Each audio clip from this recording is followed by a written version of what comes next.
Olá, espero que esteja tudo bem. Seja bem-vindo ao nosso canal mais uma vez. Peço que continue se inscrevendo. Temos uma meta de chegarmos a 500 mil inscritos até o meio deste ano e estamos no caminho certo para isso. Contamos muito com a sua ajuda.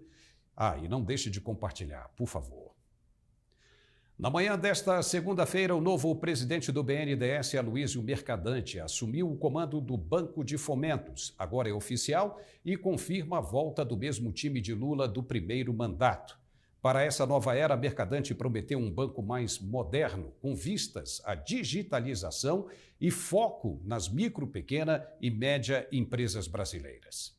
Vamos apoiar as micro, pequenas e médias empresas, as cooperativas e a economia solidária, com 65 bilhões de reais por meio de crédito indireto do banco e alavancagem via garantias por crédito privado.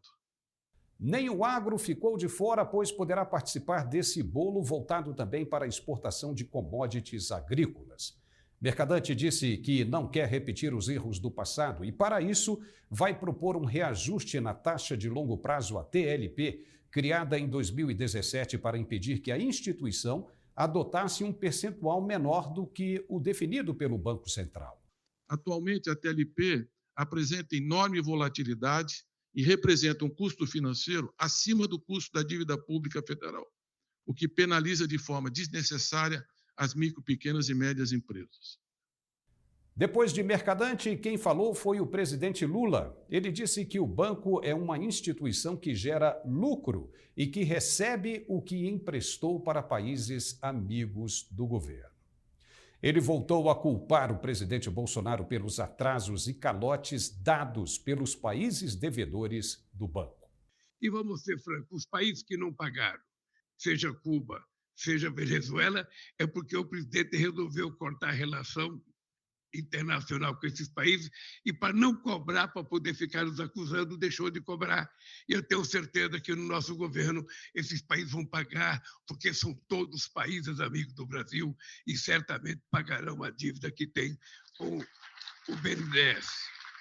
Ou seja, vamos ver se a gente entendeu direitinho. Lula disse que a Venezuela e Cuba deixaram de pagar o Brasil porque Bolsonaro cortou as relações? É isso mesmo?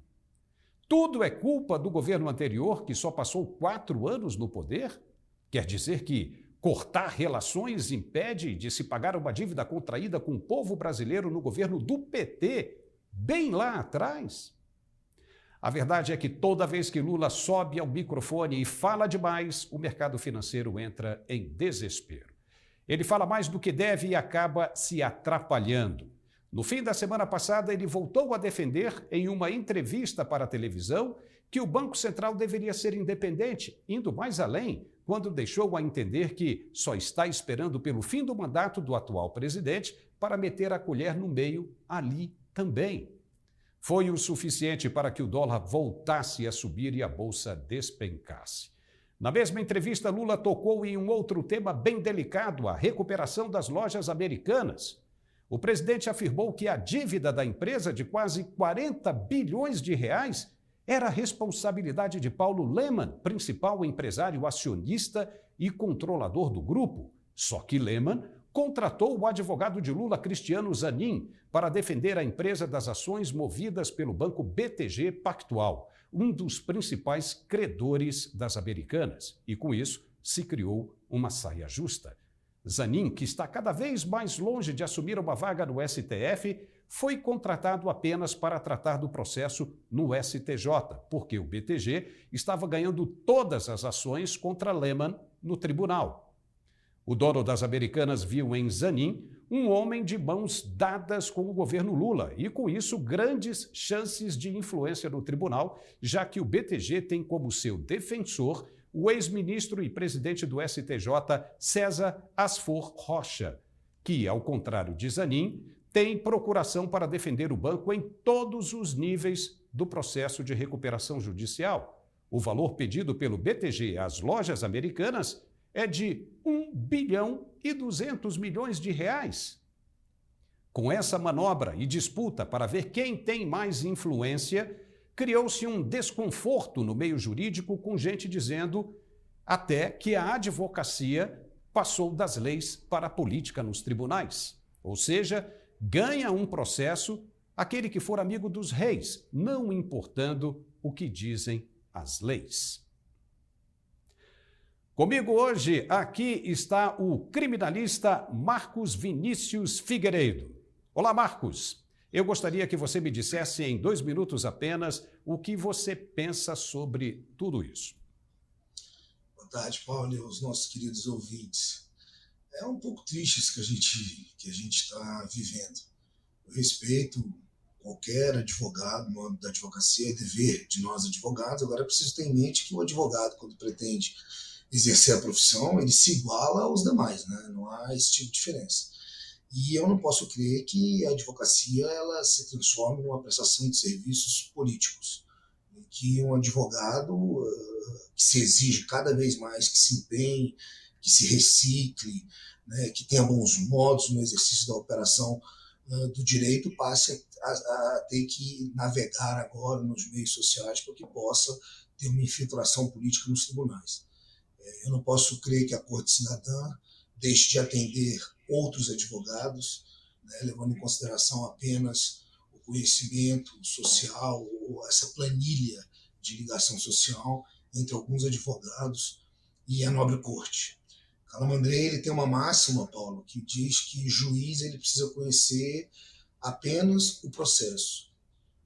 Ele precisa conhecer as teses que cada uma das partes dirige ao magistrado, sempre teses com qualidade. É isso que o juiz precisa conhecer. Um processo com bons advogados em cada lado dos polos, uma discussão jurídica elevada, técnica, ela eleva sempre o Poder Judiciário. Poder Judiciário e política não combinam.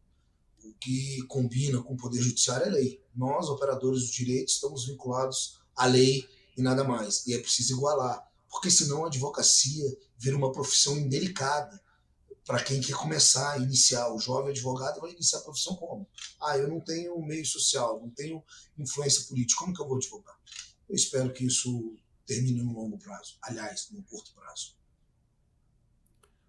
Ok, Marcos, obrigado. Daqui a pouco você volta para falar sobre outro tema, a confusão gerada pelo senador Marcos Duval do Podemos do Espírito Santo.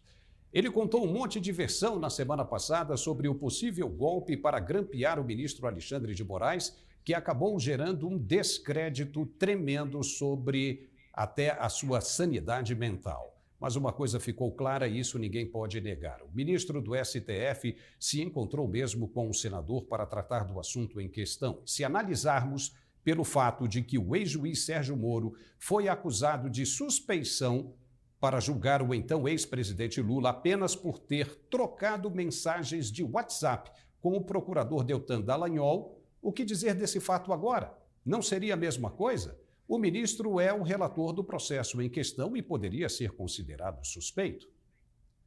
Marcos Vinícius, de volta, nos fala mais um pouco sobre essa situação capciosa que estamos vendo. Mais 2 minutinhos. Veja, quem tem uma versão, quem tem mais de uma versão para o mesmo fato, não tem versão absolutamente nenhuma. É como o cidadão fala, olha, eu tinha uma tigela, essa tigela era verde. Não, essa tigela agora é rosa. Não, ela era azul. Mas que cor que era a tigela? É a mesma situação. Se você tem várias versões do mesmo fato, você não tem versão nenhuma. Mas veja, o que me causa um pouco de estranheza, e aí sempre com o máximo de respeito, né, o papel do advogado é de opinar de forma técnica. Advogado não tem o direito de se manifestar para a opinião pública com o máximo de respeito, fora da ciência que ele aplique e da lei, que é o instrumento dele de trabalho. Então não cabe aqui bandeira política nenhuma para uma resposta à natureza. Mas me causa um pouco de temor e de estranheza que um ministro da Suprema Corte, e coloca a Suprema Corte numa situação indelicada, tem esse tipo de conversa com o senador, assim, sempre com o máximo de respeito. Veja, o ministro da Suprema Corte, ele vem em público justificar a relação que ele tem com o senador, que estaria numa conversa com ex-políticos e com políticos, tratando de uma eventual hipótese de golpe ou não.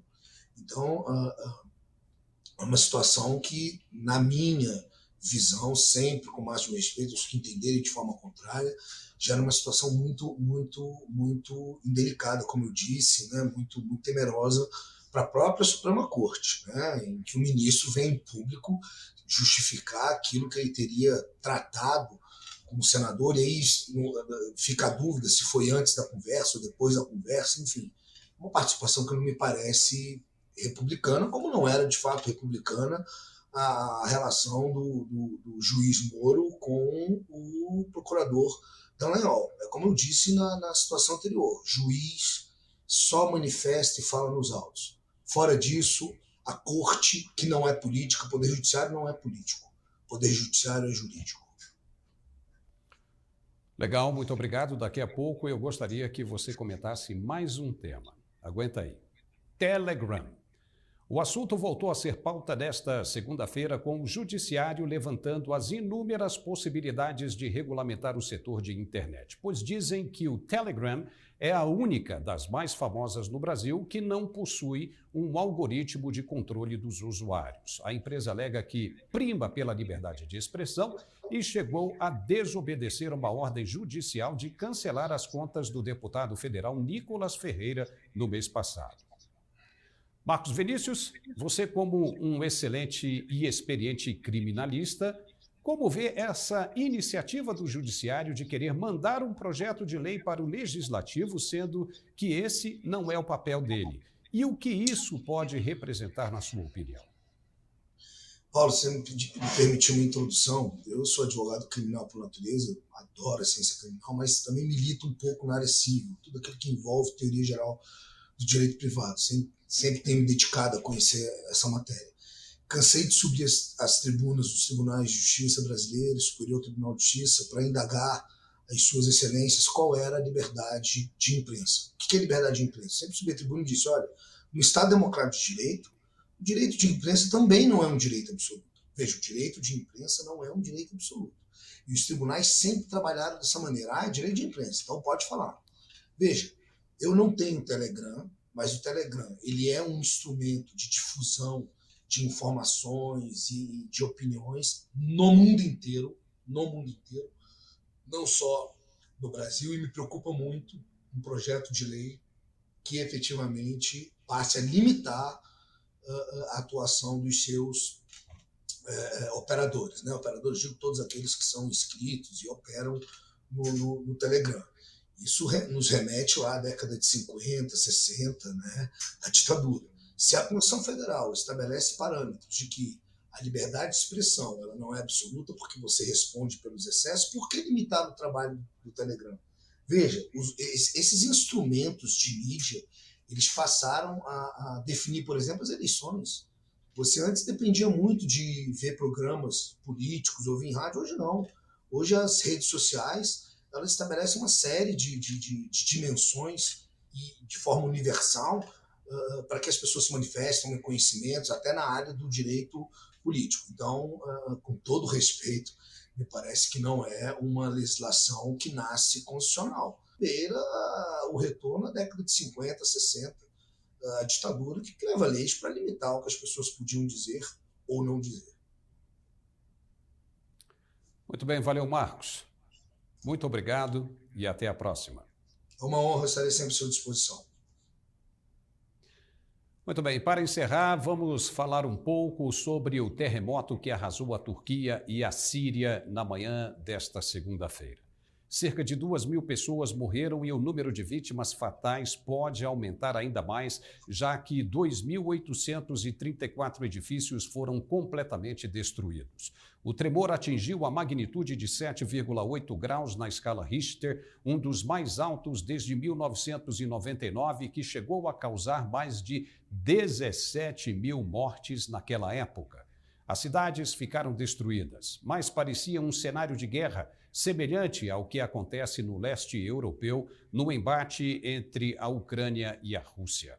O tremor foi sentido por volta das 4 da manhã e aconteceu a uma profundidade de quase 18 quilômetros, de acordo com o Serviço Geológico dos Estados Unidos. A Turquia está localizada sobre uma das zonas sísmicas mais ativas do mundo e os especialistas já previam um terremoto de grande escala para qualquer época. As buscas por sobreviventes continuam intensas. Ficamos por aqui com este vídeo. Peço que se inscreva em nosso canal e compartilhe o máximo que puder. Muito obrigado, um forte abraço e nos vemos no próximo. Até lá!